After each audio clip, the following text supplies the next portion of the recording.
Marvel Rivals has a lot of story, and it is my job to catch you up so you can keep playing the game.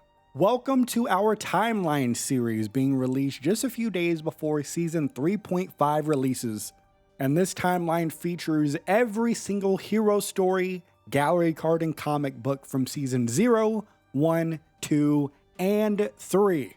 If you are new here, the stories that we have already covered have been condensed into quick recaps, and near the end of this timeline, the newer stories that we are covering have us going in depth on all of the details in those stories. We have timestamps for every single story, but if you want to help support the video and the channel overall, I just ask that you please watch for as long as you can. Put it in the background, listen to it work.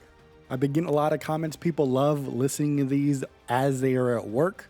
I bet your boss doesn't like it, but I very much appreciate it. And if you'd like to help even further, leave a like on this video and consider sending in a super thanks. And one more thing, while you're down there leaving a like, go down in the comments as well. Tell me what your favorite movie was from phase 1 of the MCU. Right now we are doing phase 1 of the MCU in our MCU rewatch series on the channel, where we review and rank every movie and series. So if you're interested in that, the link is in the description. But with all of that said, I think it is about that time.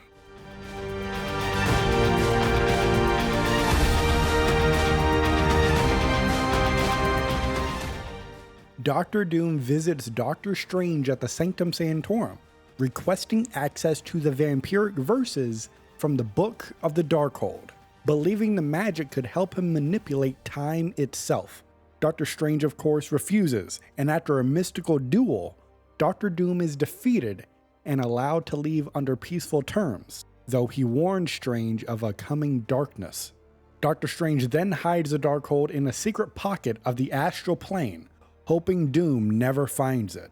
But months later, a massive chronal disturbance erupts, originating from the nation of Latveria, confirming that Dr. Victor Von Doom has gone forward with his plans, as Doctor Strange barely reacts in time as the disturbance races towards the Sanctum Sanctorum, threatening the fate of countless universes.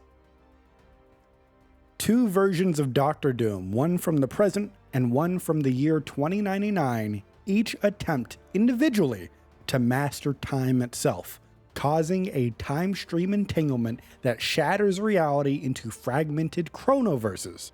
Doom 2099 condemns the past version of himself for his arrogance and sparking a chrono catastrophe now rippling across infinite timelines.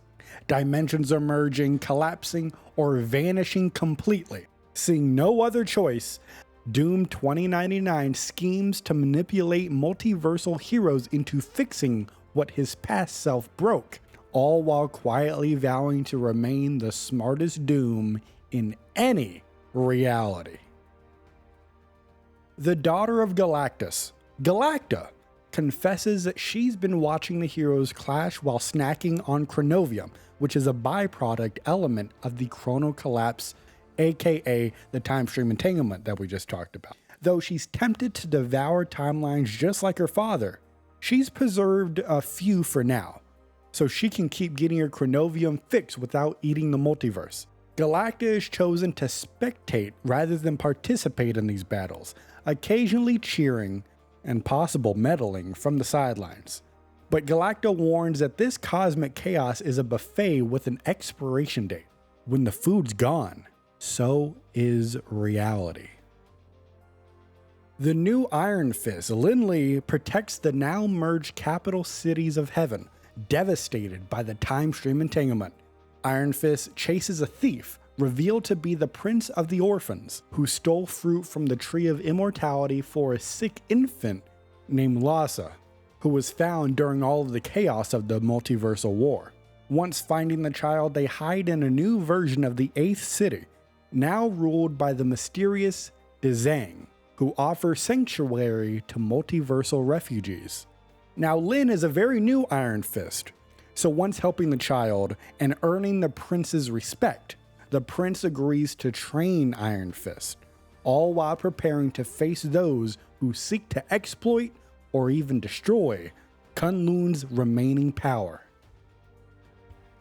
Dr. Bruce Banner creates a Gamma Belt to control his transformations and enhance the Hulk's strength. This new device works, but it works a little too well, because it begins looping gamma energy back into the Hulk and unleashing a stronger, more chaotic form that revels in destruction. Banner quickly loses control as the Hulk tears apart the lab, but a lucky explosion disables the belt and reverts him back into human form.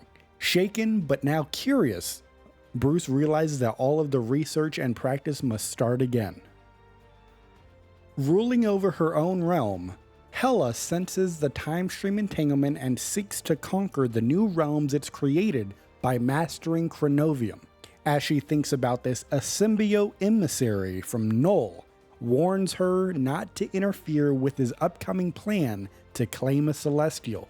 But Hela laughs at that and asserts that all things, gods, mortals, even time itself, must eventually pass through hell.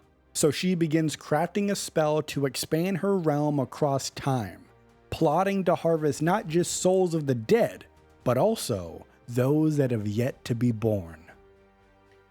Loki uses sap from Yggdrasil, now rich with Chronovium, to see future versions of Asgard, and he finds every single one of them in ruins, except one, a single timeline where he, Loki, sits on the throne of Asgard.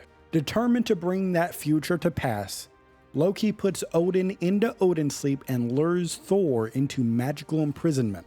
In order to have this plan come to fruition, he recruits Karnilla and reluctantly teams up with his sister Hela, offering her Chronovium and influence in return. Now, when making this deal with Hela, Loki is lying, but even he isn't sure how much of his scheming is fate, a lie, and how much of it might backfire. Freed from the Tower of Solitude by Mjolnir, Thor escapes Loki's trap only to find Asgard already under siege by Hela's undead legions. With Loki and Hela aligned, Thor's brother uses Chronovium to open portals and unleash wave after wave after wave of the dead fighting Thor, and he fights valiantly, but slowly over time he's overwhelmed and magically subdued. Loki and Hela have defeated Thor, and as a result, Thor is cast into a warped Midgard, crashing down upon the surface, where it's there he's attacked by an overcharged Hulk. It's Thor versus Hulk, and it's a brutal clash, and eventually Hulk reverts back to Bruce Banner, with Thor pleading for help so that they can return to Asgard and stop Loki and Hela before they remake the 10 realms in their own image. In a note written by Ratatoskar, she recaps the chaos that is unfolding in Asgard. Odin is asleep, Loki steals the throne, and Chronovium warps Yggdrasil, merging it with Asgard into a new realm known as Isgard. Meanwhile, Hela backs Loki's coup, and together they banish Thor Odinson and begin reshaping reality, using Yggdrasil's temporal sap for unknown, likely terrible, purposes. Ratatoskar then urges mortals from Earth to rise up and stop Loki and Hela before their schemes destroy not only Asgard, but all connected worlds. King T'Challa is warned by Bast's banished sister Killiluna that the Orisha gods have been corrupted. Despite Black Panther's loyalty, T'Challa begins to suspect that Bast's silence and darkness are signs of infection, confirmed when she finally speaks to him. Her voice is now sinister.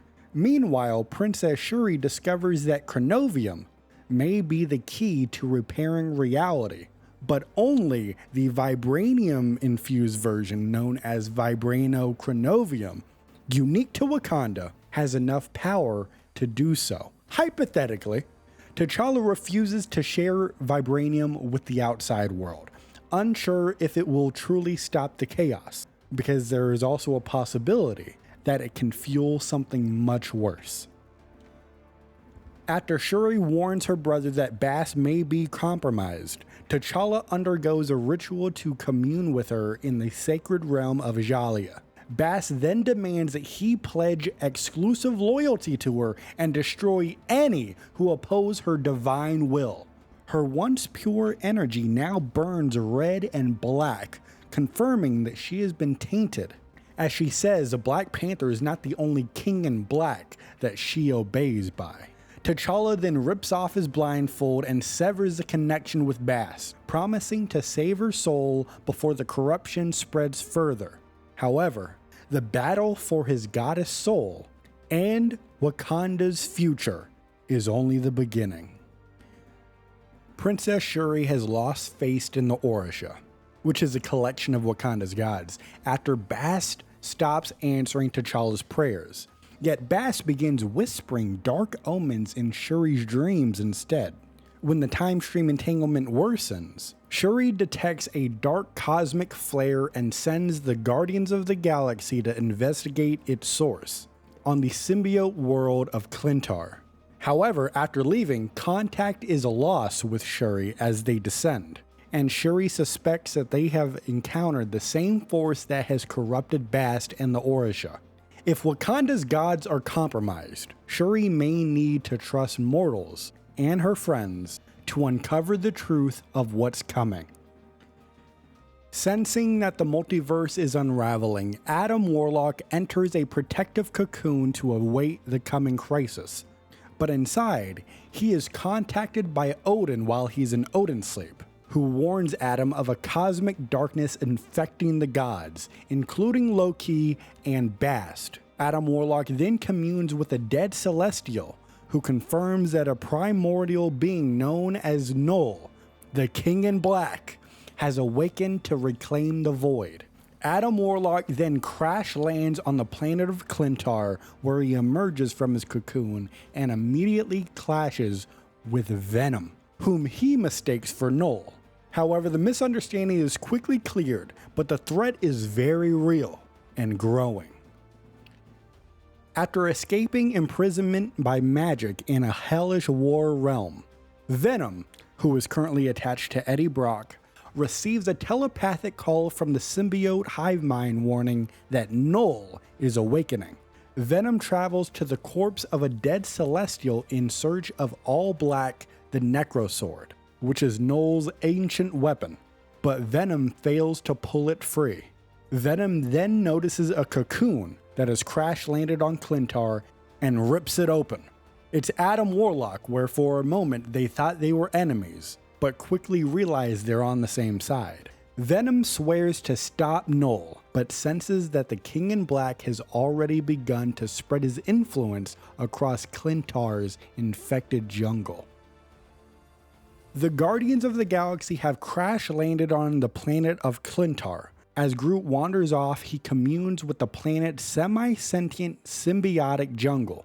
At first hostile against Groot, the symbiote plant slowly learn to trust after Groot saves them from a wildfire, creating a root and wreckage wall to stop the blaze. When Groot learns that Rocket Raccoon is trapped in a burning facility swarmed by monsters, Groot charges in, saving him with help from his new plant friends. Their unlikely alliance teaches the Clintar fauna a new concept, friendship, and they may be the key to surviving the darkness awakening beneath the planet. While scavenging for parts to fix the Milano, Rocket Raccoon finds himself hunted by Clintar monsters and retreats into an ancient containment complex. Inside, he uses the leftover alien tech to build a defense mechanism that holds the monsters at bay. He also discovers that the tech can be repurposed to repair the Milano's systems, but at that very moment, he's out of time. Until Groot arrives to save him, and together they escape the facility with vital tech that just might save the day and repair the ship. Peter Quill defends the Milano solo as symbiote swarm it, holding the line until Groot and Rocket return. With help from Rocket's salvage tech, and Quill's own wild plan, they launch a quantum swap that flings them into orbit using the corpse of a dead Celestial on the planet of Clintar as a temporary negative zone anchor. But as they're leaving, the Celestial's body begins to twitch, revealing it's not quite dead yet, and they spot a strange cocoon and a lone symbiote on its chest. Realizing this ties into Shuri's earlier warning, the Guardians prepare for round 2. Natasha Romanoff infiltrates Alchemax's Tokyo headquarters in 2099 to uncover a top-secret Mercury-labeled asset. After bypassing security and descending into a hidden vault, she discovers the frozen body of none other than Captain America Steve Rogers, long thought dead since World War II. She frees him just in time to battle the Public Eye Enforcers, and Captain America is stunned to learn the war is long over and the world is now under threat from Alchemax, Doctor Doom, and other forces. Black Widow and Captain America escape the building together, fighting in sync as they've known each other for decades. But then an explosion happens and they lose each other. Wolverine, now operating from Krakoa in 2099, reflects on how the time stream entanglement displaced the island and how he's fighting to protect not just mutants, but humanity too. After Black Widow goes radio silent during her Alchemax mission, Wolverine rushes to Tokyo but arrives too late. An explosion happens at the building he was about to run into, and instead of finding Black Widow, he finds Captain America. He helps Steve Rogers escape and starts healing him with some Krakoan flowers. Then, to keep him safe and off radar, sends him off to the intergalactic empire of Wakanda. Captain America agrees to stay silent for a while, but promises to fight alongside the Resistance if he is ever needed. In the seedy underworld of 2099 Tokyo, Frank Castle, going by Johnny Tower undercover, executes a Yoshida Corp weapons deal, only to reveal himself as the still-living Punisher, wearing the iconic skull once more. During the fight, Black Widow intervenes, revealing that she's been on the run ever since awakening Captain America. And when she tells Frank Castle that Steve Rogers is alive, he is visibly shaken. Because, after all, Captain America is the one who inspired him to become a soldier in the first place. And before they could come up with a plan, some Public Eye soldiers attack them, forcing the two legends to team up and fight their way out. Deep beneath Antarctica at Chitaris Base, Hydra scientists discuss how the recaptured Winter Soldier is being used by their occult division to open a portal to the planet of Maveth. They believe the Winter Soldier is the key to awakening ancient cosmic power that predates even Earth's gods. As Bucky Barnes is reconditioned, Hydra's occult ops plan to use him as a conduit to usher in a new age of Hydra rule by summoning a forgotten horror from beyond the stars. Clint Barton is sent on a solo rescue mission to Antarctica to retrieve the missing Winter Soldier from Hydra's underground base. Upon finding Bucky in a stasis tank, Clint fends off a Hydra super soldier, but the real shock comes when Bucky awakens. His cybernetic arm is now replaced by tentacle-like appendages, a side effect of Hydra's experiments in the base. Together, Hawkeye and Winter Soldier descend deeper into the base, where Bucky uses his new arm to complete an ancient altar circuit, slowing the summoning ritual, and then he begs Hawkeye to amputate the limb. Clint, of course, obliges, halting the portal just in time. In flashbacks and in real time, we learn that Bucky was captured during a solo mission and altered by Hydra, who grafted cosmic symbiotic tentacles onto his body. As he regains control, he and Hawkeye sabotage Hydra's dark ritual, but they're trapped under collapsing rubble, until Captain America bursts through a portal and saves both of them, catching his vibranium shield midair. Now, it's not the Captain America they both remember, but nonetheless, Captain America is here, and he's still Steve Rogers. This Steve Rogers was revived in 2099 by Natasha, helped escaped by Wolverine, and given sanctuary by the Intergalactic Empire of Wakanda. King T'Challa and Princess Shuri grant him a new shield and task him with assembling warriors from across time to prevent a multiversal collapse. And after saving Hawkeye and Bucky, Captain America brings them to Wakanda. But Bucky's arm begins mutating again, influenced by dark whispers. When it spirals out of control, Steve and Clint battle Bucky until Shuri devises a way to purge the corruption, hinting that vibranium, nanotech, and cosmic forces may hold the key to resisting this ancient evil. Khonshu summons Mark Spector to the Divine Space with urgent news. Vampires are preparing to grow stronger, and Doctor Doom has proposed a deal to shroud a city in eternal night to study them. As the two are talking in this divine space, Doctor Doom is able to get in there and crash the meeting, defeating Moon Knight in combat, and demands that Khonshu hold the moon in place to aid his work. Both Mark Spector and Khonshu refuse this idea, prompting Doom to depart with a warning. He will find a way to achieve his goal. And afterward, Khonshu reveals that he is interested in the Montesi formula, which is a spell in the Book of the Darkhold, which is capable of destroying all vampires. Just in case they need it. And while Khonshu goes to look for the Darkhold, Moon Knight is ordered to prepare for the war to come, with or without Blade, who is currently unavailable to fight the vampires.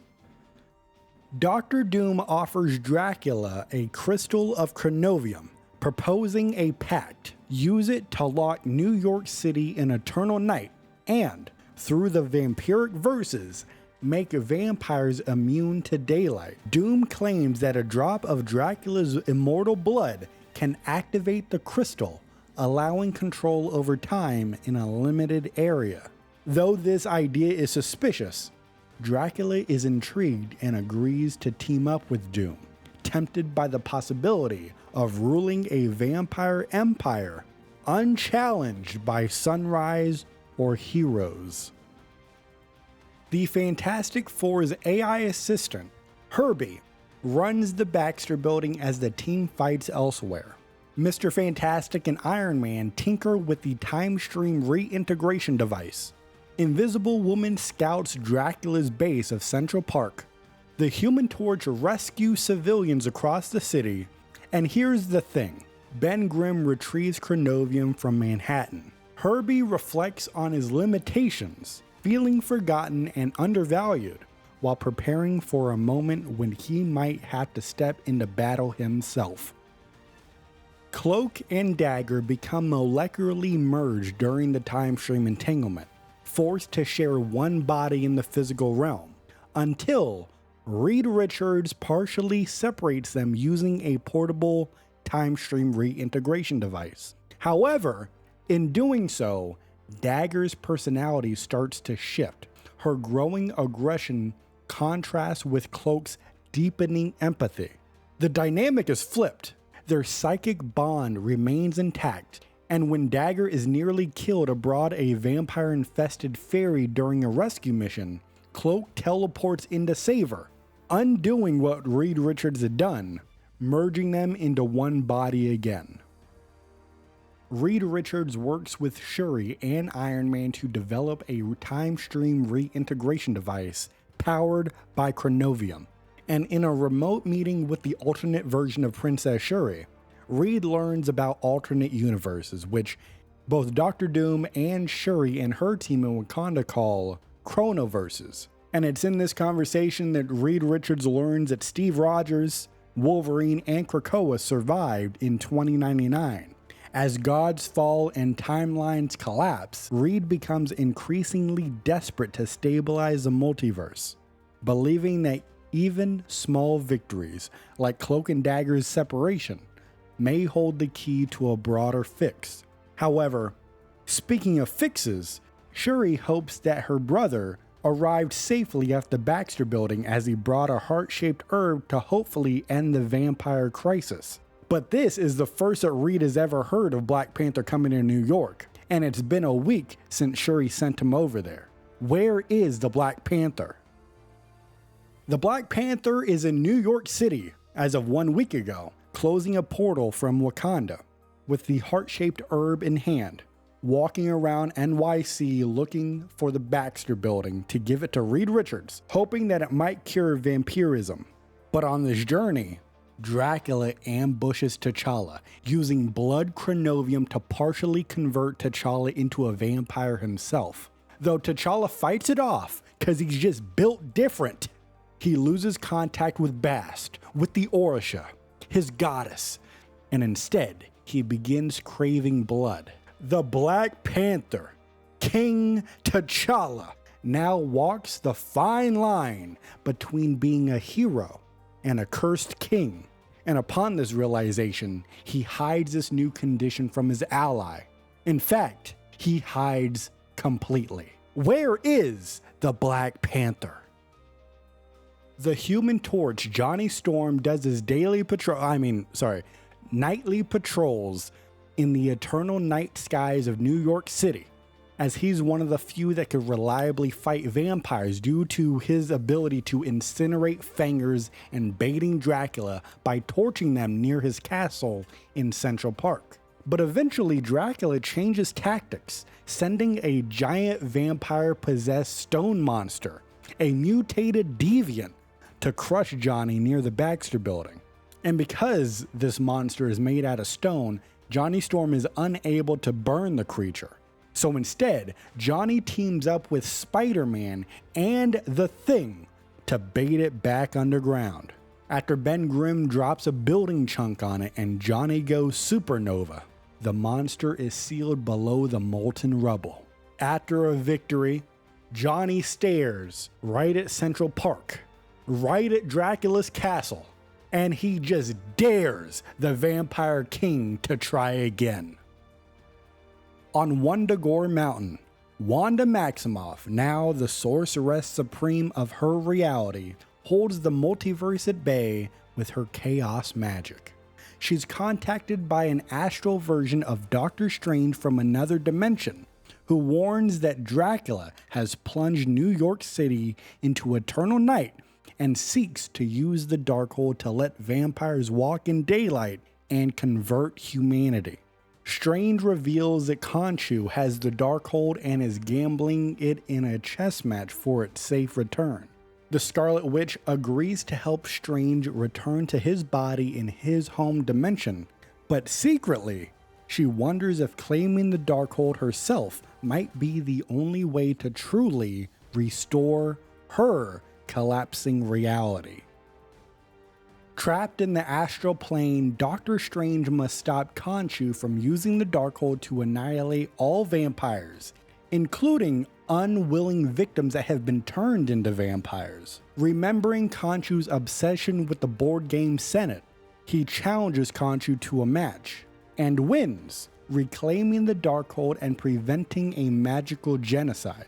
Unbeknownst to Khonshu, Strange's winning strategy came from Doctor Doom himself, who had once mocked the game structure.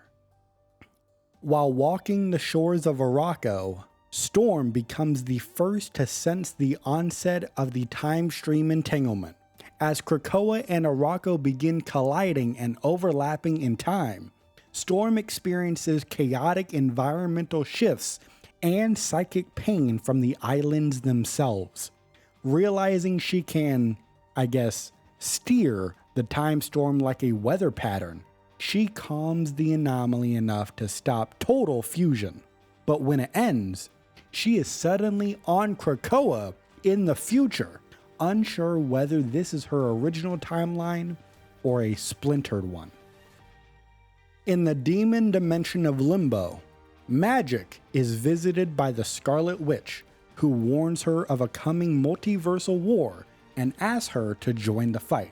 However, Magik resists, transforming into her full Dark Child form until Wolverine shows up to recruit a missing mutant child. The three of them team up to rescue the young girl just before a cave collapses on her, but Magik warns that her portals no longer behave normally due to the time stream entanglement. Still, she agrees to help, but not for Wanda, but to ensure no young mutant suffers just as she did. Wolverine then invites Magik to return to the island of Krakoa, but Magik agrees only if the Scarlet Witch joins them as well. Now helping to rebuild Krakoa in the year 2099, Magneto reflects on how far mutant-kind has come, only to be rocked when Magik, Wolverine, and his daughter, Wanda, arrive with a rescued mutant child. Magneto is even more stunned to see Wanda because she is a variant of the daughter that he had lost. And this Wanda convinces Magneto that the multiverse is collapsing and they must work together. Magneto agrees, forging a Cerebro device from scratch, ready to locate lost mutants from across the multiverse. Trapped in the Collector's theme park, Mantis plans her escape, aided telepathically by a joyfully chaotic mind, Jeff the Landshark. Mantis later makes psychic contact with Psy, who is also a prisoner. After being forced into a gladiator match against a variant of herself, Mantis leaves her old body behind and uses astral projection and plant control to build a new body. She frees Psy, promises revenge, and together they break out of this prison, with Jeff as their next target. Stuck in a tank in the Collector's Museum, Jeff the Landshark misses his friends deeply, especially Gwen, but cheers up when Mantis contacts him telepathically. After sensing her distress and her later return, Jeff gets rescued by Mantis and Psy, just in time to devour multiple cosmic artifacts in the Collector's Gallery. One of them was a Pym particle vial, which causes him to grow enormously. He uses his new size to protect Mantis from blaster fire. Then he rampages joyfully throughout the museum, destroying a lot of stuff. That's a lot of damage. Psy, which is short for Psylocke, recounts a harrowing past where she burned a forest to kill demonic insectoid creatures. But after being pulled into the Collector's collection, she finds purpose again, teaming with Mantis and Jeff to escape. When their stolen ship is pursued by the Collector, they hide inside a wounded space whale, which is infected with parasites known as the Brood. Recognizing them as the same demons from her world, Psylocke leads the charge to purge the Brood from within. And as the whale is grateful for them eradicating the Brood, it offers to transport them wherever they want. And it's at this moment that Psylocke gets a call telepathically from Magneto saying, "To me, my X-Men." As King of Talokan, Namor prepares for an invasion on the surface world, starting with Jeju Island. But before launching his assault, he visits Krakoa, which now exists in the year 2099 thanks to the Chronal Storm. Magneto and Storm warn him against war, and while Namor remains defiant, he respects their offer of aid, especially if it benefits mutants. He agrees to keep diplomatic ties open for now. In the middle of a concert on Jeju Island, Luna Snow halts a symbiotic sea monster tsunami with her cryokinetic powers, healing its massive wound and preventing a catastrophe. Afterward, Namor appears and thanks her, not just for saving humans, but Talokan citizens lost in the monster's path. When Luna Snow challenges Namor's arrogance with a show of fan-fueled power, He warns her not to mistake kindness for weakness, but secretly, Namor is impressed with Luna Snow. But he can't let her know that. Tony Stark struggles to battle vampires in Manhattan, whose undead bodies evade his heat-based targeting. He's currently working with Reed Richards to build the Time Stream Reintegration Device, which is a machine that could fix the fractured timeline. Theoretically, but it requires immense amount of chronovium for its power. After a near-death vampire ambush, Moon Knight appears and warns Iron Man that they must recover the Montesi formula, a spell from the Darkhold that could wipe out every single vampire. But of course, the catch is that it would kill all transformed civilians as well. And before Iron Man can make a decision, there's an energy signature coming from Central Park. While defending Central Park from vampires, Squirrel Girl discovers the massive, magical squirrel Ratatoskar, who has fallen from Yggdrasil after a spell cast by Doctor Doom and Dracula. The squirrel's horn, carved from the World Tree itself, can kill Dracula if it pierces his heart. But before Squirrel Girl can act upon that, Dracula arrives, mind controls her squirrel army to turn against her, and kidnaps Ratatoskar. Iron Man and Moon Knight appear to swoop in to save Doreen Green, but Ratatoskar is gone, and Squirrel Girl is left devastated. Now stationed in 2099 Tokyo, Peni Parker and her spider mech protect the Web of Life and Destiny, guarding it from the endless Doombot attacks. While patrolling, she saves the Master Weaver from an ambush and learns that chronovium has fused with the web, potentially altering time itself. Peni then witnesses Spider-Zero sending messages across the timelines using chronovium to influence other versions of herself. As the two are talking, Peni begins to wonder that Doctor Doom will eventually stop sending Doombots and show up to the web personally. But even with that in mind, she believes she is ready. Peter Parker stays in vampire-infested New York City, visiting the Queensboro Bridge every single Wednesday in memory of Aunt May, hoping to reunite with her. When Spider-Zero appears with a message trying to recruit him to help save the Web of Life and Destiny, Peter declines the offer, choosing instead to stay and defend his city. And that's when Human Torch appears and lets Spider-Man know that Blade has returned. The two rush over to Blade, and it's at that moment the three have a brutal showdown with Dracula, where Blade is ultimately kidnapped by the Vampire Lord after a high-stakes battle. Spider-Man is left haunted by the thought that he should have actually followed Spider-Zero and went to the future instead. Let's get into the mind of Blade as he describes what's been happening in New York City. Dracula has cast a spell trapping Manhattan in eternal night, robbing Blade of his daylight advantage. Despite help from Spider-Man and Human Torch, Dracula captures Blade and locks him away beneath Central Park. Dracula has also imprisoned Ratatoskar, the only being capable of killing him with a horn carved from Yggdrasil. Now, Dracula's biggest threats are neutralized, but only for now. After some persuasion, Spider-Man joins the Web Warriors, which is a team consisting of various spider people led by Spider-Zero in order to stop the Master Weaver, who is gone rogue. The Weaver plans to fortify the Web of Life and Destiny using dangerous temporal energy, even if it means dooming 2099 Tokyo. With the web falling apart and timelines fraying, the Web Warriors swing in action, fighting to patch the rift and save every friendly neighborhood across the multiverse.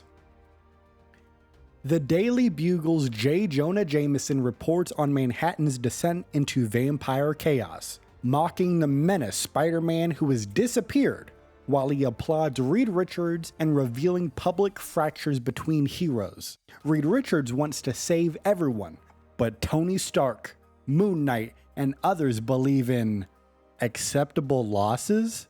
The Daily Bugle becomes a rare voice of hope, but also paranoia. Moon Knight creates the Eternity Knights, a team willing to kill vampires no matter the cost.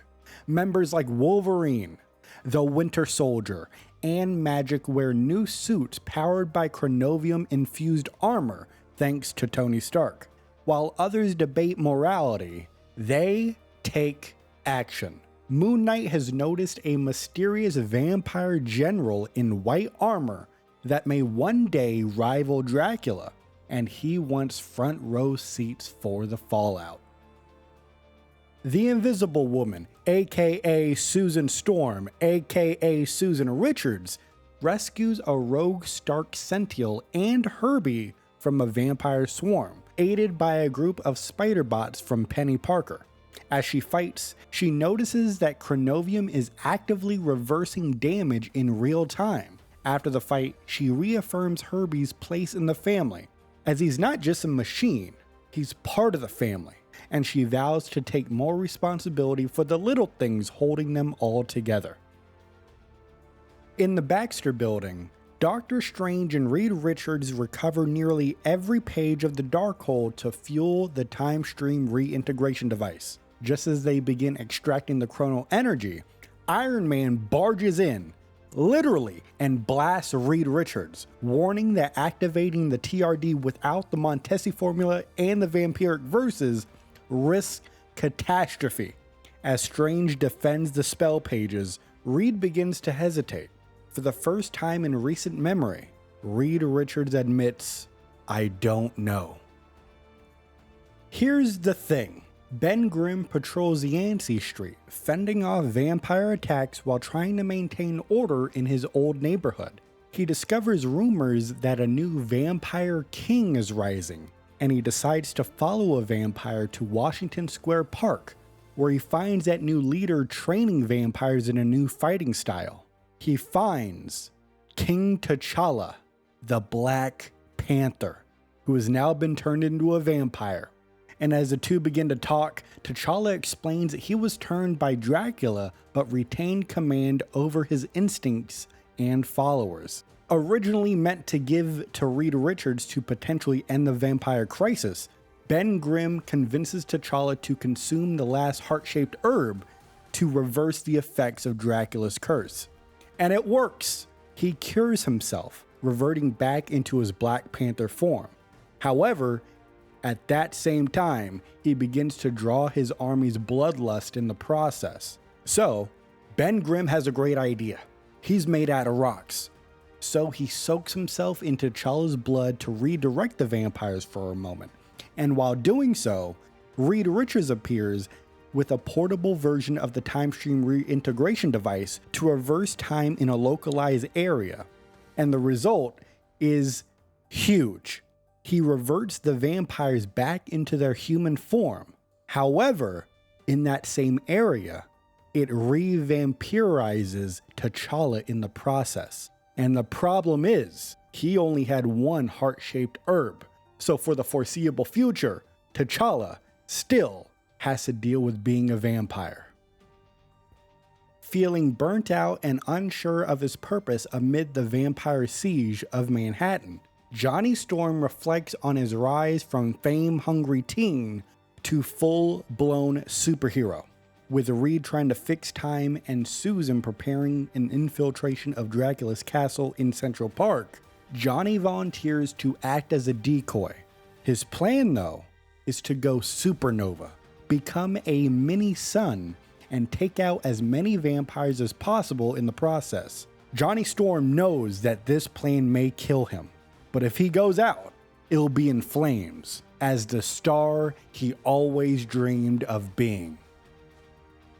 In Displaced Krakoa 2099, Emma Frost petitions to a reduced version of the Quiet Council now only consisting of herself, Storm, and Magneto, for permission to hold a new Hellfire Gala event.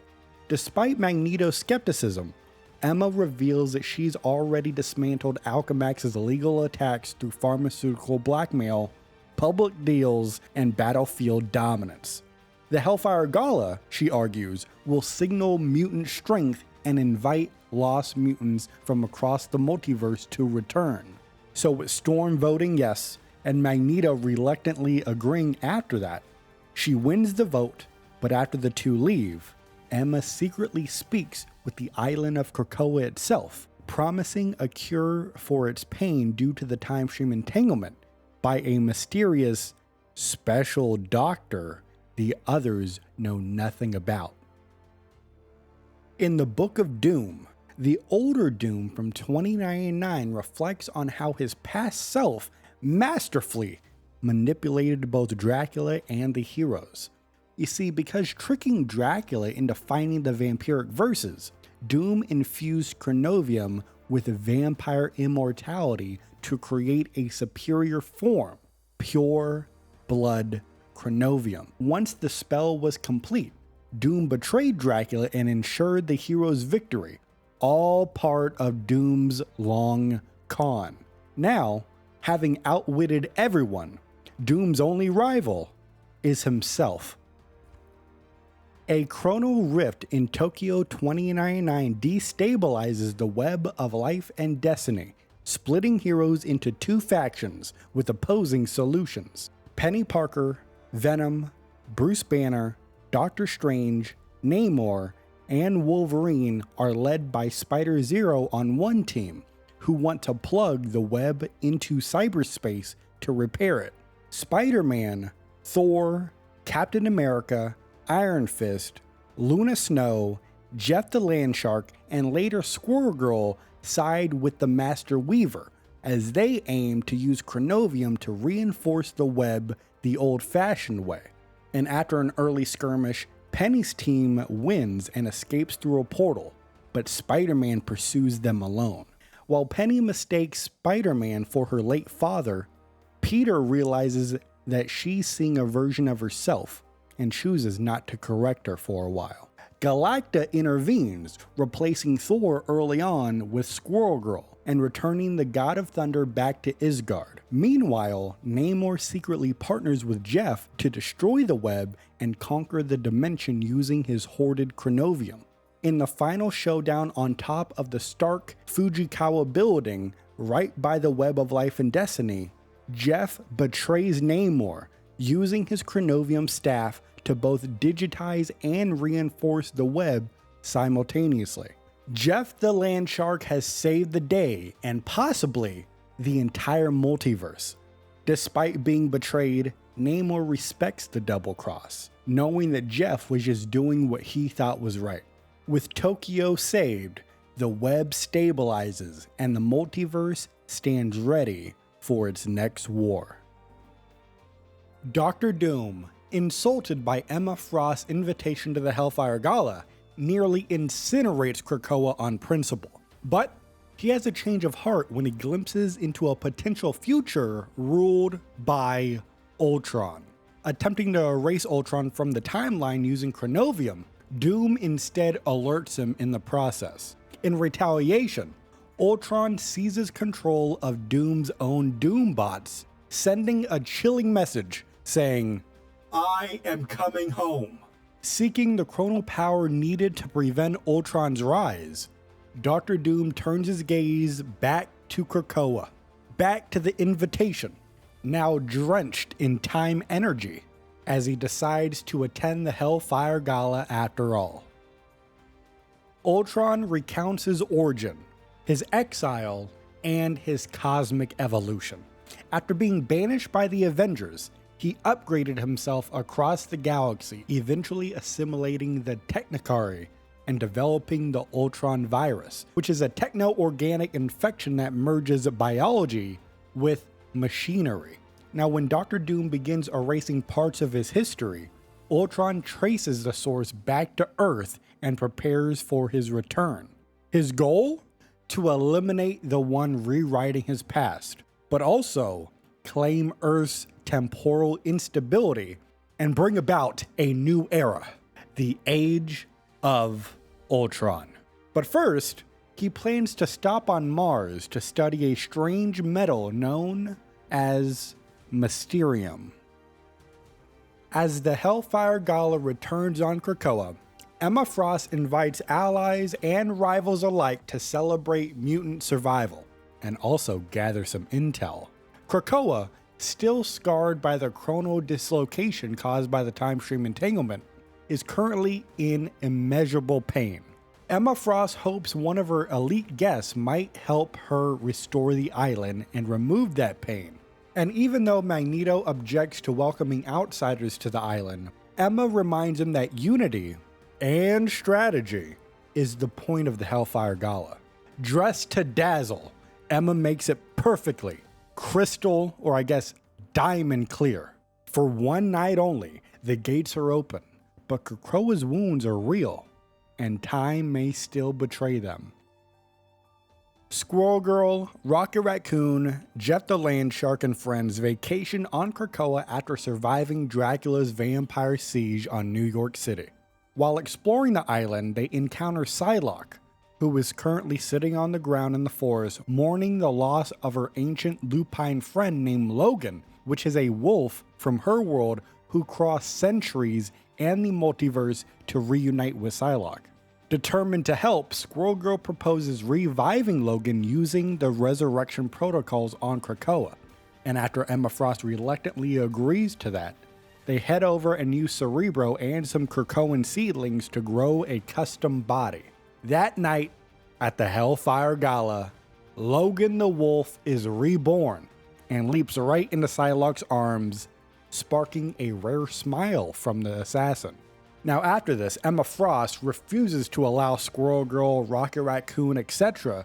to go onto the dance floor at the Hellfire Gala because they are very much underdressed for the occasion. They decide to go over to the beach on Krakoa and hang out instead. However, as they're walking away, they do not notice some techno-organic patterns beginning to creep across Krakoa's gateway foliage. At the Hellfire Gala, Storm handles logistics while Emma judges fashion, and Namor argues superiority with King T'Challa, who at that moment in time reveals that Namor's information is out of date because now Wakanda rules the stars as they have an intergalactic empire. And at another part of the gala, Wolverine convinces Magik to let her guard down, saying she doesn't need to bring her sword tonight because tonight is a celebration. And as Magik confesses that Wolverine might be right, it's at that moment the Krakoan portals open and several of Ultron's bots have invaded. Now as the heroes fight the robots, T'Challa saves Namor from being blasted, earning a reluctant nod of respect. Meanwhile, Squirrel Girl, The Thing, and Jet the Land Shark overhear the chaos from the beach and debate whether it's time to check it out. But for now, they're gonna stay on the shoreline. It's gonna be fine. As Ultron's attack devastates Krakoa, Wolverine, Magik, Psylocke, and Namor fight their way to the Sextant, where young mutants live and train. And it's there they recover their classic X-Men uniforms, which are very much more fitting to fight some robots than their Hellfire Gala attire. Now the team is re-outfitted in their old school gear, donning the blue and yellow. The squad heads back into the fray, ready to take the fight to Ultron with renewed focus and nostalgic flair. With the civilians on Krakoa now evacuated, the heroes prepare to defend the Cradle, which is where Cerebro stores every mutant's genetic and memory data. Ultron reveals that his true target is not Krakoa itself, but Cerebro. So then Storm, Emma Frost, and Psylocke realize the stakes and agree. If they can't protect Cerebro, they may have to destroy it. Magneto battles Ultron to defend Krakoa, but is mortally wounded and dies in Captain America's arms. However, thanks to the resurrection protocols, he returns with an upgraded armor and renewed purpose. But Ultron immediately infects him with techno-organic nanobots that nearly consume him. But after talking to a psychic projection or hallucination, we're not quite sure, of Professor Charles Xavier, who gives him the motivation to keep fighting, Magneto is able to slow the infection by using the iron in his blood, stabilizing himself just long enough to rejoin the fight. But in doing so, Ultron now knows the truth. Cerebro can not only resurrect mutants, Cerebro can resurrect anyone, even him. While Captain America mourns Magneto's death, the truth of the mutant resurrection remains hidden. Cerebro's resurrection protocols work on any stored data, meaning that with the right formatting, anyone or anything can be reborn, including Ultron. The danger isn't just mutant immortality, it's the universal application of their technology across the multiverse. Captain America and Storm disagree over the fate of Cerebro, and it escalates into a full-blown argument, ending with Storm blasting Captain America and Black Panther with lightning. Meanwhile, on the beach, Rocket Raccoon is talking to the Thing and unveils the Battle Rebirth Beacon, and he explains that he just plants it in the ground, the next person to die gets reborn immediately. Hearing this, the Thing stops Rocket from talking and says, "Hey, if I wanted to talk science on my vacation, I should have brought Reed Richards with me." And here's the thing. He walked over to the cooler to grab another drink, and he begins to lament that it is now empty. Maybe they should go back to the gala real quick and restock. And with Ultron advancing, the heroes are losing ground, and Emma Frost's plan is their last hope. Wolverine battles Ultron's forces while Magik's demons and Namor's sea monsters defend the gates. When Wolverine realizes an EMP could stop Ultron, he steals one from Rocket Raccoon, only to learn that the blast could also destroy Cerebro. Still though, he uses it, but it fails. Ultron's new Mysterium body absorbs the charge, and Cerebro remains intact thanks to Krakoa's grounding vines. After this, Ultron retaliates, burning Logan down to his adamantium skeleton. As Wolverine begins to heal, he swears to finish the job with his claws. Ultron's army surrounds the cradle. As tensions flare between Captain America and the X-Men, the Thing and the rest of the beach team arrive to save the day. And when no one has a viable plan that can be put in motion immediately, Jet the Land Shark takes it all in his hands, or his fins, and proposes a solution: a whirlpool. He starts swimming around the ground and he swallows Ultron's entire army, including Ultron himself. Jeff becomes an absolute legend. The battlefield is now quiet, but the threat is far from over. With Ultron seemingly destroyed by Jeff's whirlpool, peace is short-lived, because Emma Frost and Storm fear Cerebro may be compromised. And while thinking about this, the tensions boil over. Storm, Emma, Psylocke, Magik, and Wolverine turn on Captain America and his allies, declaring that Cerebro belongs to the mutants and they should be the ones who decide what to do with it. And in the middle of this chaos, Cerebro activates, revealing Ultron uploaded himself into it before his defeat. Then, he uses Cerebro to resurrect himself in a new, stronger version, and as he emerges, he declares, "To me, my X-Men." Now resurrected through Cerebro, Ultron, now known in this form as X-Tron, battles Wolverine and Black Panther. When Magik attacks Ultron, he snaps her neck, but she's quickly revived via Rocket's Rebirth Beacon and then portals over to Ultron and slashes his head right off. Ultron has been defeated, and a few hours later, Emma Frost and Captain America meet at the Quiet Council, where Captain America wants to sit down, but Emma Frost tells him to keep standing because it is not his seat and Krakoa is not his place. So the two have a tense conversation about Cerebro's future. Emma Frost admits that she currently doesn't plan on destroying it now that Ultron has been defeated, but she does worry that her hesitation may doom them after all. Because when you think about it, danger doesn't really pass over. It's only waiting for the next moment of weakness to strike. Now reborn again as X-Tron, Ultron upgrades himself with Krakoan resurrection tech and Cerebro's processing power, creating a techno-organic symbiosis with Krakoa itself. Planning to invade the multiverse, he uses Cerebro's interdimensional scan upgrades to begin exploring other timelines. On the island of Araco, on the planet of Mars, he is confronted by Warlock and a Dominion-level Phalanx entity, but X-Tron is able to defeat both of them using some PIM particles, shrinking the Phalanx into submission. Warlock is instead turned into a mute, paralyzed trophy as X-Tron declares his intent to revisit Earth and finally confront his maker, Hank Pym. Tony Stark, reeling from Ultron's resurrection, reveals his last-ditch plan. He wants to reboot the original Ultron's discarded body and turn it against the new one. Aware of the enormous risk in doing so, he installs temporary safeguards, hoping the old Ultron sees X-Tron as a rival threat. Tony Stark knows this could all backfire, but with Chronovium, Cerebro, and X-Tron's multiverse conquest underway, it may be their only chance at defeating him. And besides, if the original Ultron decides to take out Dr. Doom along the way, Tony's not gonna mind? Probably. Tony Stark reflects on fatherhood, legacy, and Ultron's origins, admitting both he and Ultron live in the shadow of their creators, Howard Stark for Tony and Hank Pym for Ultron. When Stark interfaces with Ultron's abandoned body, he discovers it still holds the original AI.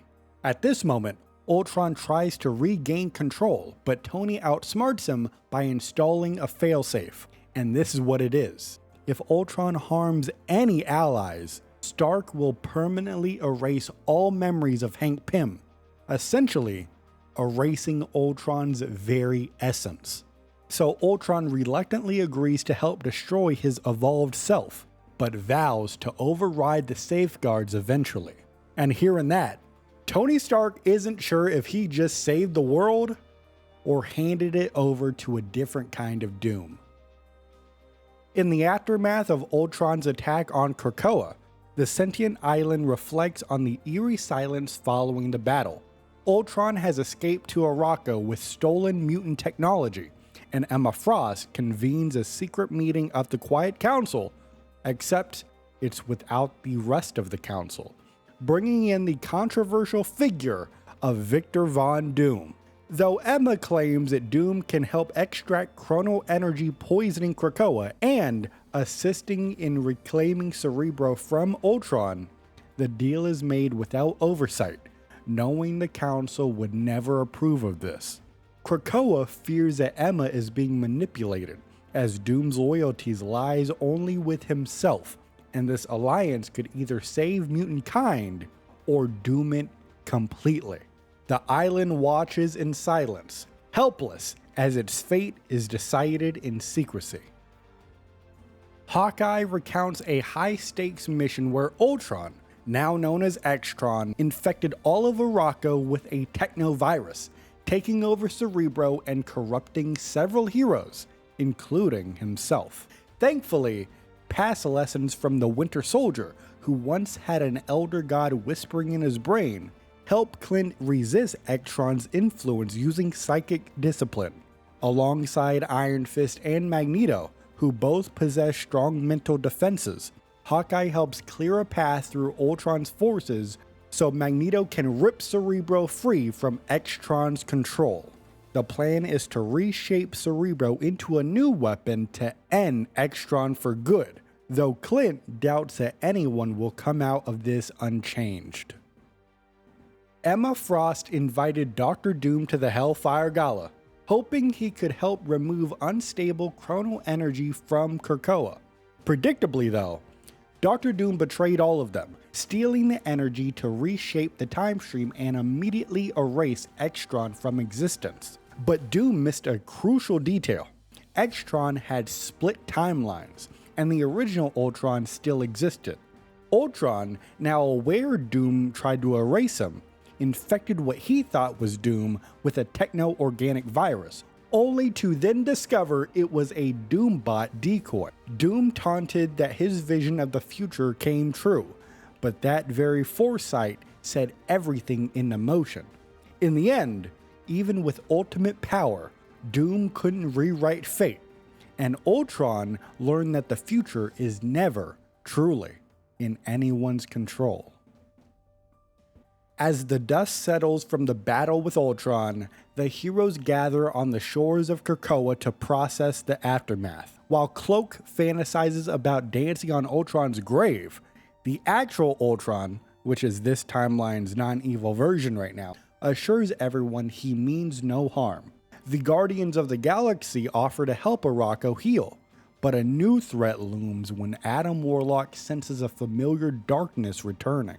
That darkness is revealed to be Null, the god of darkness himself, the king in black, and he's already snuffing out the stars. Despite the team's past victories against Dracula, they know that this threat is far worse, and they may need to call on cosmic forces of their own to survive what is coming.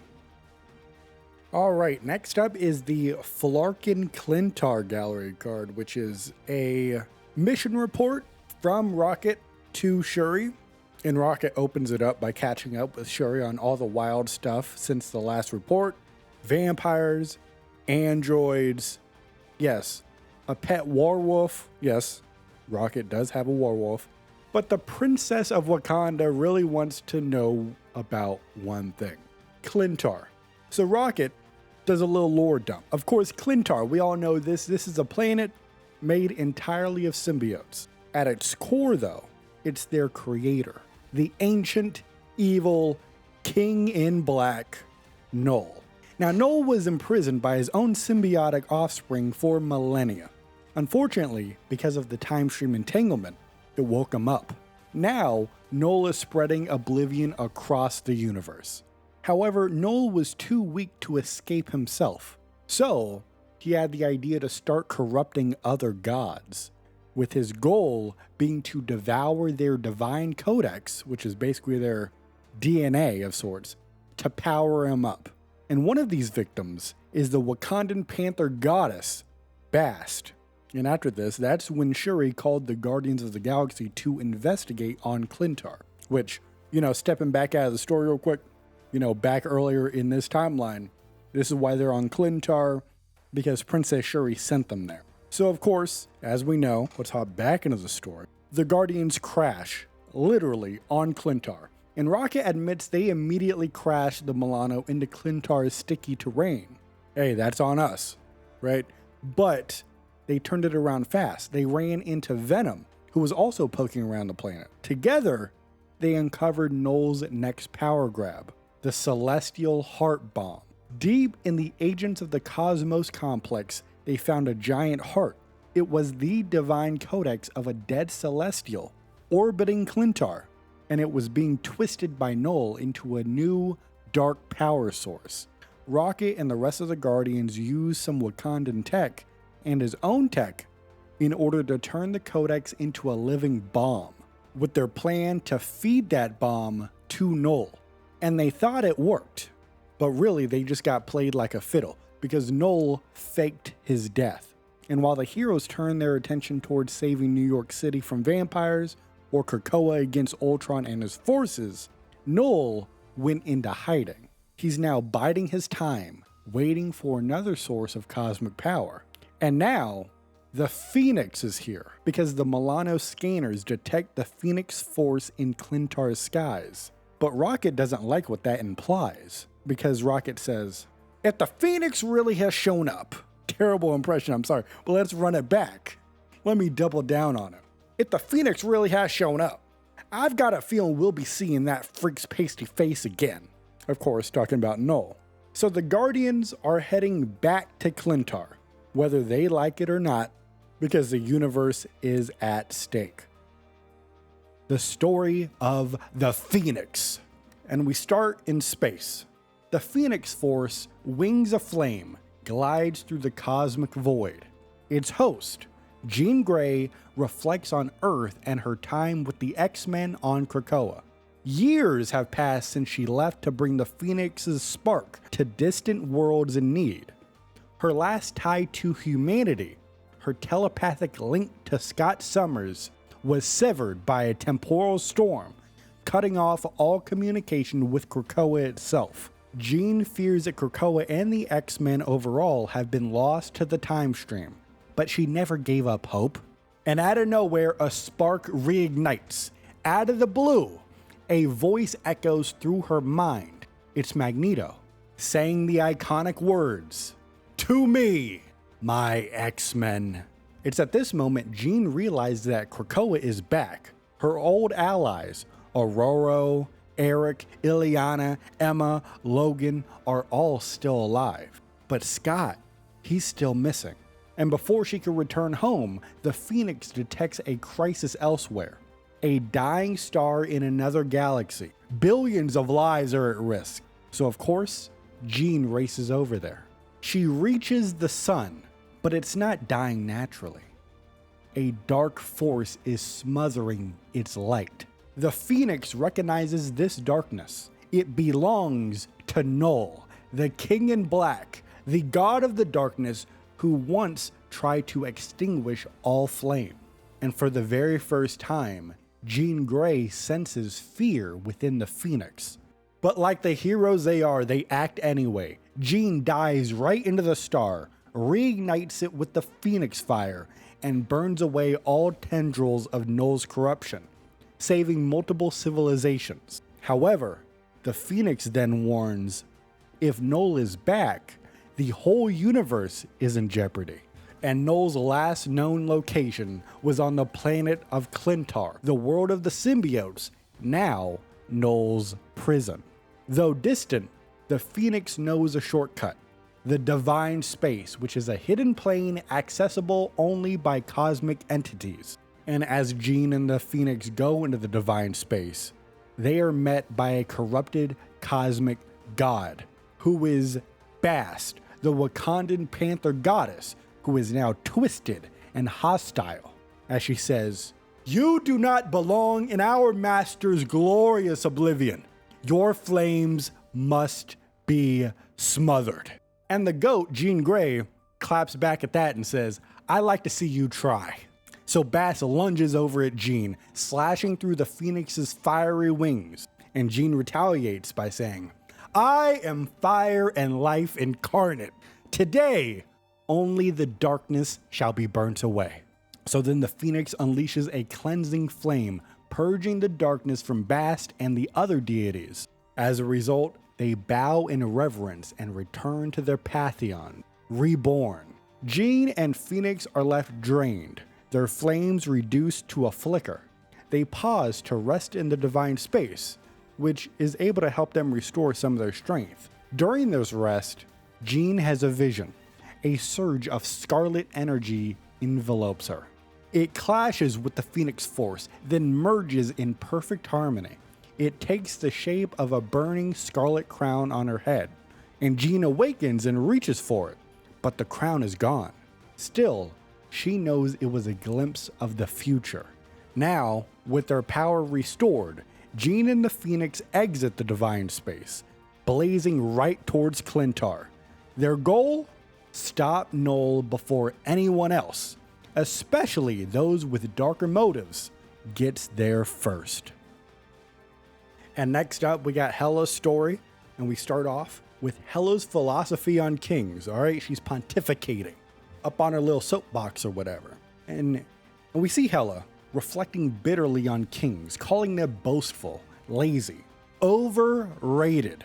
She's looking down on Odin, who needed a nap after barely holding Asgard together. And she hoped that things would be different with Loki as the ruler of Isgard, since of course he promised to help her expand her dominion into the mortal realm in exchange for helping him take over Asgard.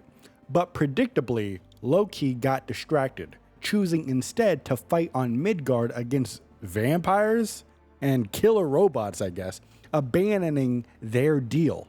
Now, Hela joined the battle on Arakko briefly, hoping to harvest powerful souls if any heroes died. She wanted a new champion to replace Loki in her plans to conquer all realms. But none of the heroes that died stayed dead.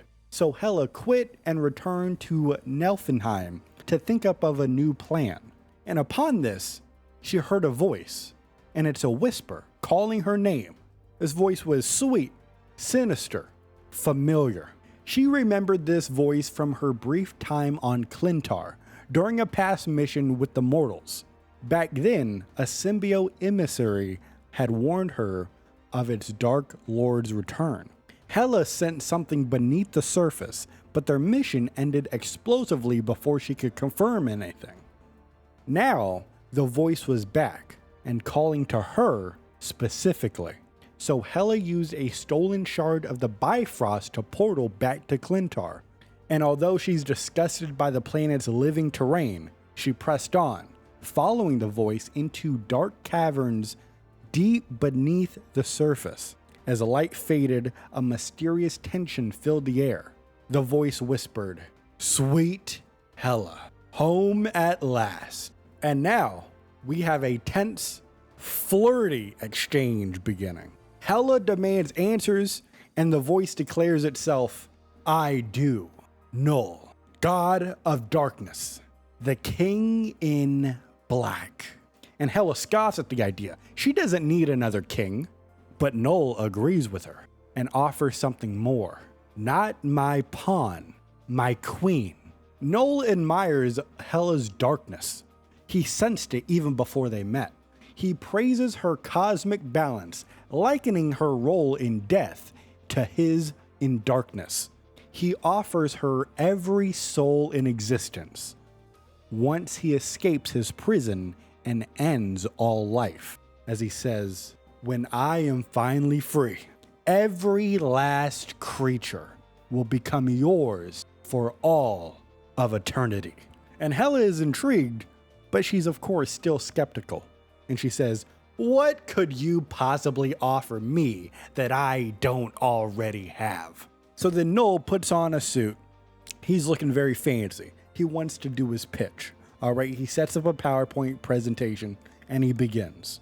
Null and Hela, they are both kindred spirits, cosmic necessities mistaken for villains, light and dark, life and death. He offers her Clintar to reign as queen, defending it from the oncoming threats until he can return. So then Hela's response is, "You son of a bitch, I'm in." As she says, "You truly know the way to a girl's heart. I accept." So now it is time for the coronation of the Queen in Black. As a red spiral glows on the cavern wall, Hela touches it, unlocking a hidden chamber. Inside stands a living pillar, symbiotic in nature, with a throne and Null's waiting figure atop it. Hela transforms into a Nastron crow, flies to him, and resumes her godly form. Null touches her forehead. His sigil burns into her flesh. The pillar wraps around her, enveloping her into a symbiotic armor. As she hears Null's voice in her mind now, clear and commanding. "Rise, my Queen in Black. Rise so that all others may fall." Now fully empowered, Hela walks from the cavern, her new form regal and terrifying. She feels at home on Clintar, its terrain and power flowing through her. But then she sees something in the sky, a bright, fiery figure approaching, a burning bird with flaming wings. Could it be the phoenix that Odin once drunkenly sang about? Hela sits on Null's throne, awaiting its arrival, not to welcome it, but to extinguish it. And now we move on to Jeff the Landshark as we return to Clintar, as Star-Lord pilots the Milano towards the planet, joking grimly about how close they came to dying the last time. And Rocket snaps back at the reminder and says, "You just had to say dead, didn't you, Quill?" The Guardians of the Galaxy are tense. They thought Null was destroyed with a genetic bomb made from a dead Celestial's divine codex. Even Mantis couldn't sense him past the explosion. And while Quill and Rocky are bickering, Jeff the Landshark hops onto the ship's control panel, growling his disapproval of returning to the slime planet. Mantis, Jeff's BFF and translator, says that Jeff believes he should have swallowed Null whole. And despite Jeff's usual cheerfulness, even he is unsettled by going back to the planet. And Mantis explains, Jeff's melodies have a calming psychological effect even in battle, as Jeff begins singing on top of the control panel. To which Rocket sarcastically tells Quill to hit play on his Walkman because it's go time. They land on Clintar and the Guardians disembark and immediately attack on symbiotes. They just started blasting, but Mantis clutches her head. Null, he's grown stronger. I can feel his darkness everywhere. And we come to find out, blasters don't really work on shape-shifting symbiotes. So then Jeff saves Star-Lord from an incoming symbiote with a tail swipe. But it's too late. The team is overwhelmed and bonded with symbiotes, transforming them into Null's servants. The Guardians emerge in black suits with crimson spirals on their foreheads. They are fully under Null's sway, and they are loving the power. Star-Lord says, "We look totally hardcore." Rocket says, "All we gotta do is blast heroes in Null's name? Sweet deal." And Groot says, "We are Groot." Now Jeff is also getting bonded, but he fights back, aquarium style. He thinks of everyone he loves. Kate, Elsa, Gwen, Sai, Mantis, Soul, the Guardians of the Galaxy, your mother. But the mental resistance just is not enough. So he begins humming his song again. And to Jeff's surprise, his symbiote starts humming the tune as well. Jeff remembers what Venom once told him. Symbiotes have personalities. Null may influence them, but he can't change who they are deep down. So Jeff stops resisting, fully bonding with his symbiote in the hope of creating a true partnership. His memories, surfing, dancing, the Hellfire Gala, hanging out with your mother, reach the symbiote, and it changes. The bond is now one of mutant trust and harmony, as Jeff emerges stronger than ever before, with a new suit, bigger grin, and teeth to spare. So Jeff begins to swim across the terrain and faces his possessed friends. Rocket panics. "That little freak's gonna eat us!"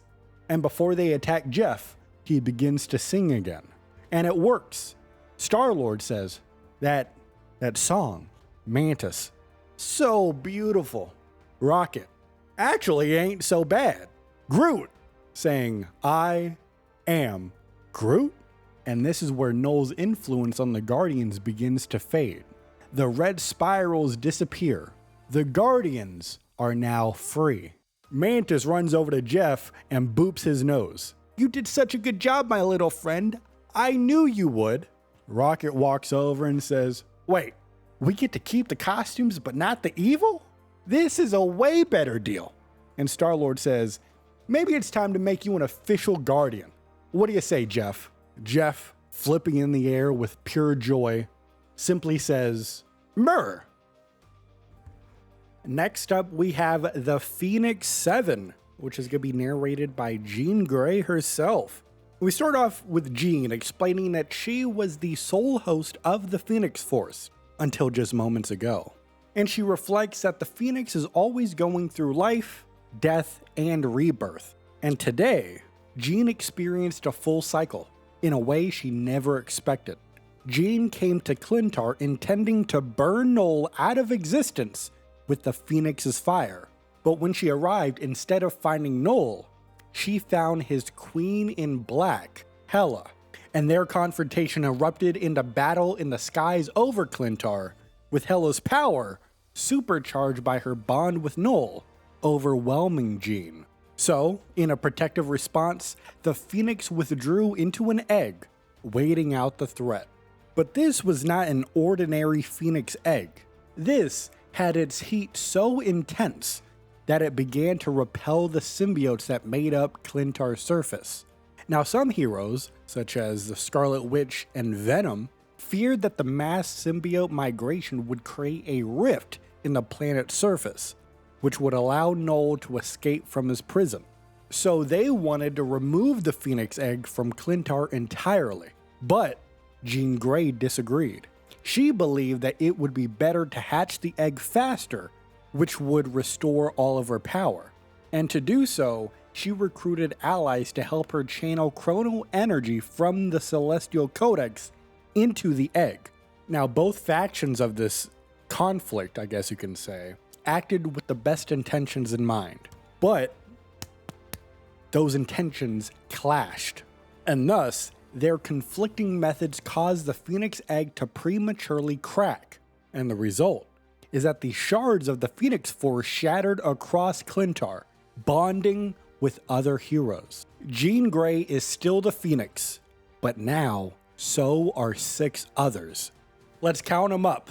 One of her closest friends, one of her mortal enemies, a demon queen. You have 2 kings, one of the sea and one of space.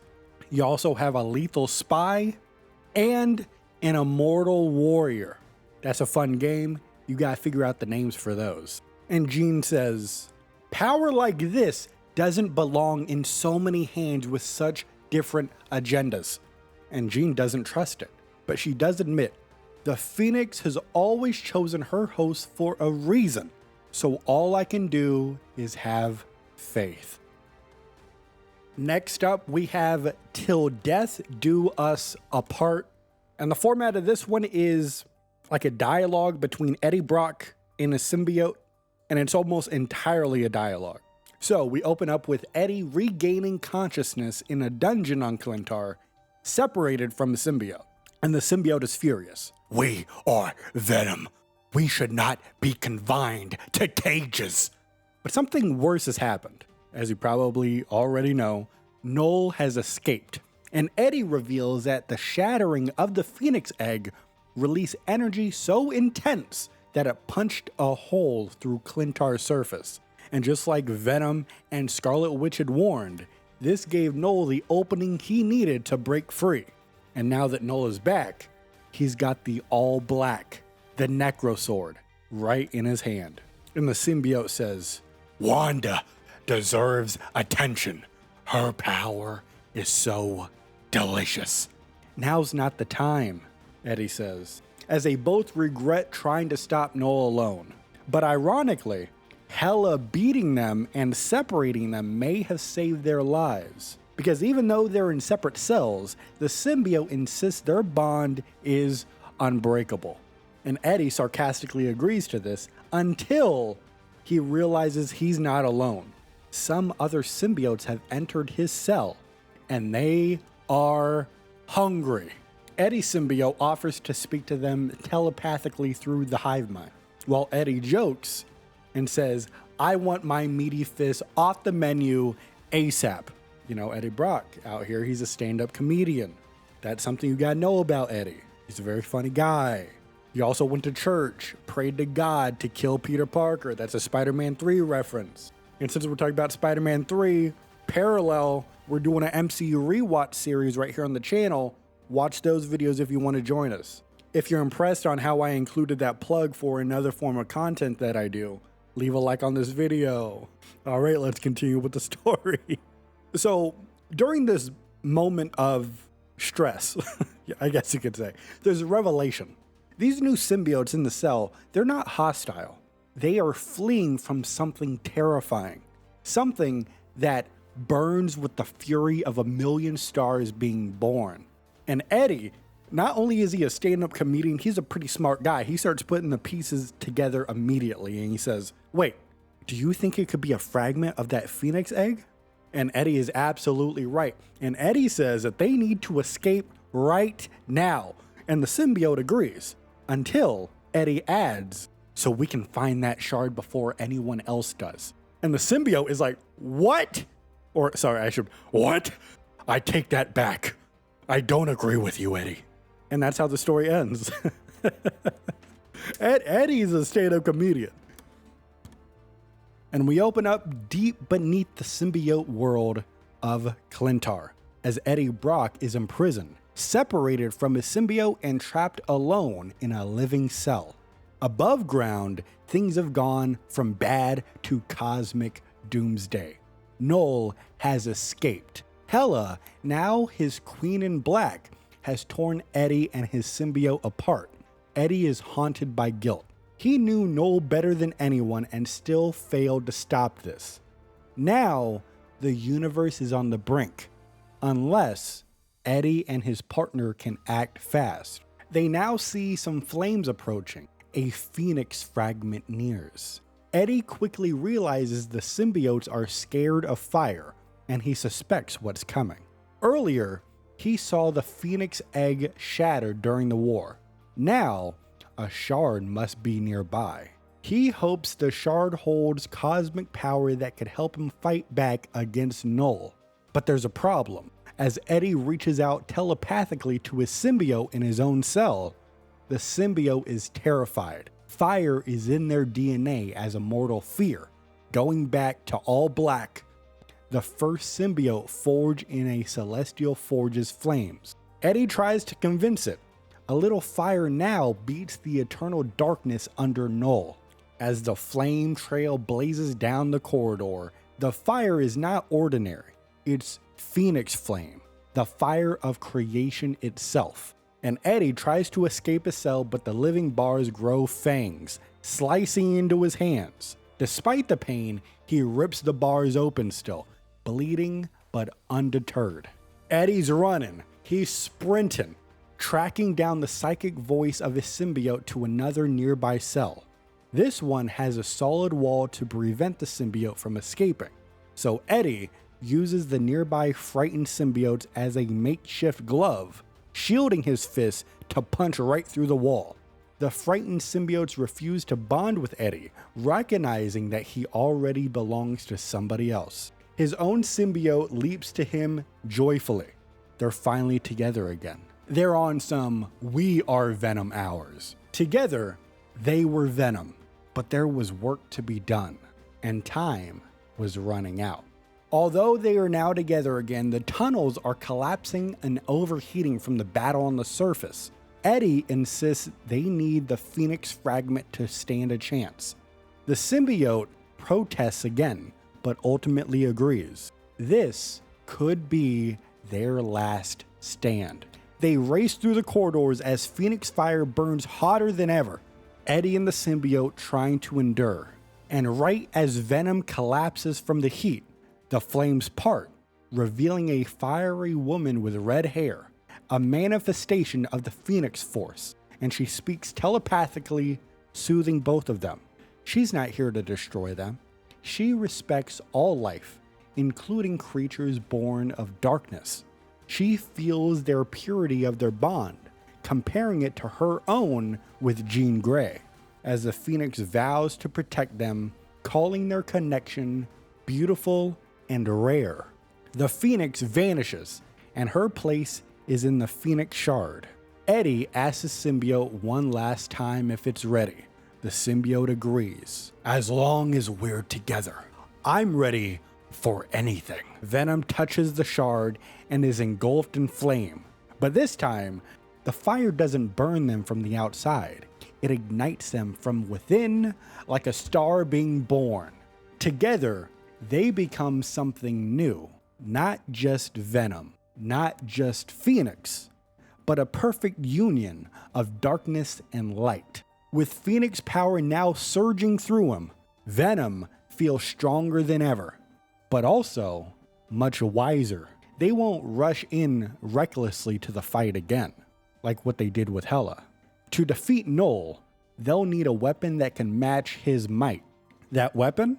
All black, the Necro Sword, Null's original creation, and Venom knows exactly where to find it. Alright, so next up we have Stark Warning, and the context of this story is a multiversal transmission from Reed Richards to Victor Von Doom, and it's being broadcast across all realities.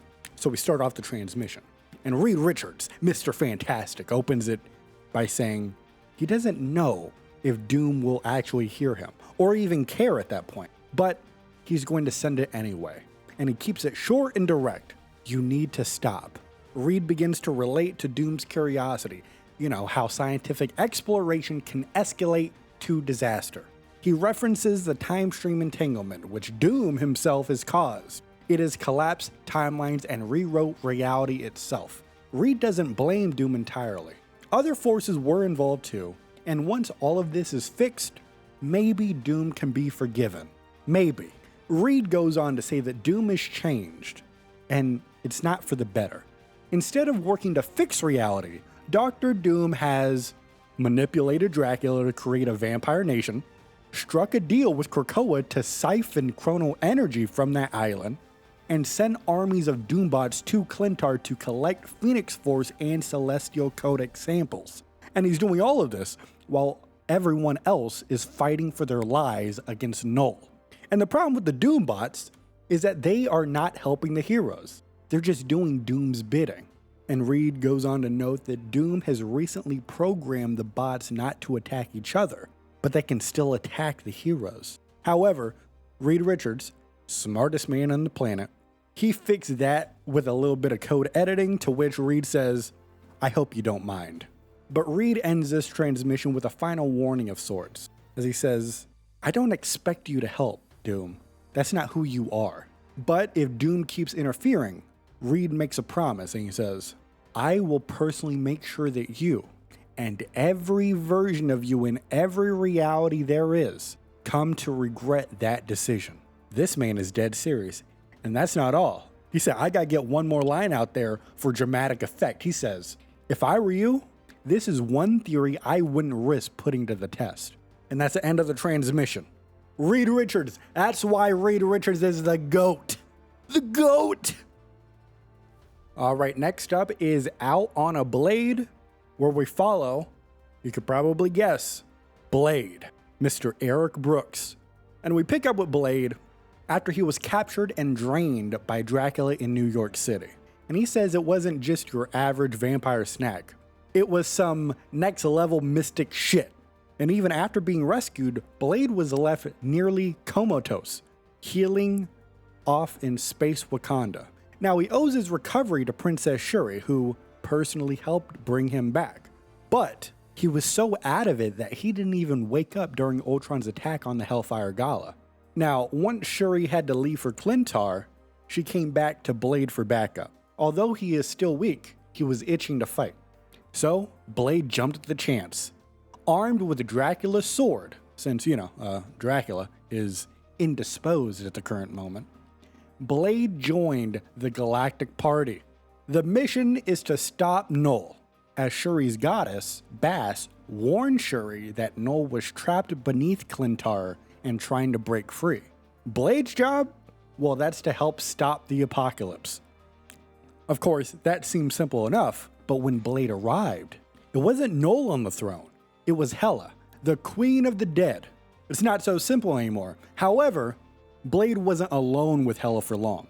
He teamed up with the Phoenix, Jean Grey, and their plan is simple. Burn Hela to cinders. And just like the last simple plan we just talked about a moment ago, this one didn't go well either. Hela overwhelmed Jean, and the Phoenix Force scattered across Klyntar. Now, one of those Phoenix shards found its way into Dracula's sword. Now the blade is cosmic enhanced, burning with Phoenix energy.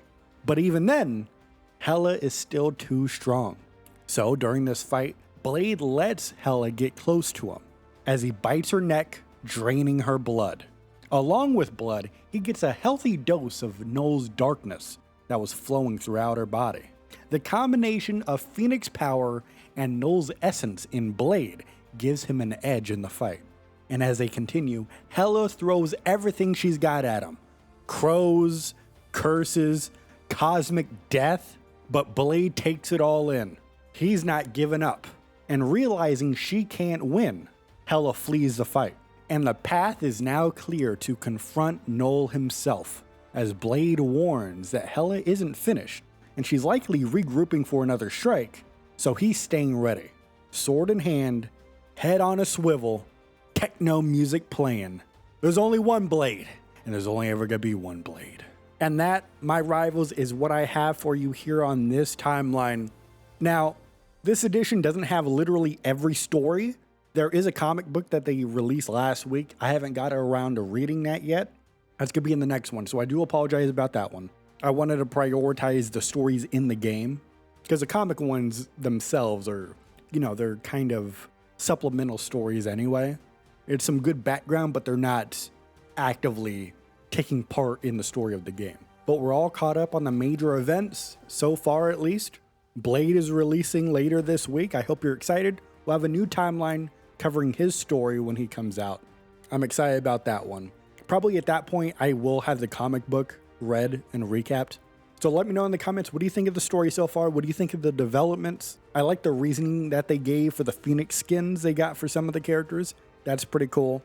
Also in the comments, let me know what your favorite Phoenix skin is of the season so far. I'm a Wolverine main. I love that skin. Although, dude, Emma Frost skin? You know what? That's my favorite. That one, they popped off with the Emma Frost skin. But Wolverine is a close second. And also, just a final reminder, we have that MCU rewatch series aiming for 2 episodes a week. We're basically, for about 10 to 15 minutes for each movie and show, we're going to talk about things. We're not going to do a typical review that you're used to.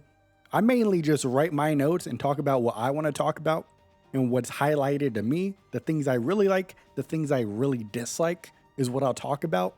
And that's basically it. I'm not going through like a format to where I recap all the events and doing all that. Everything that I say in those videos are things I actually want to talk about and want to bring up. So go check out those videos. They're also available on podcast platforms as well. Links to everything down in the description. And that's it. That's all I got for you on this timeline, baby. 3.5 coming out later this week. I'm very excited. I'm also excited for that new game mode too. You guys hear about that? But thank you so much for watching. Please leave a like on the video. Leave your comments. But you have to remember, even though I thank you for watching, you and I, we are rivals till the end. And it doesn't matter if you give me the Phoenix Force and Null's Essence to make me near unbeatable. I am never going to forget that.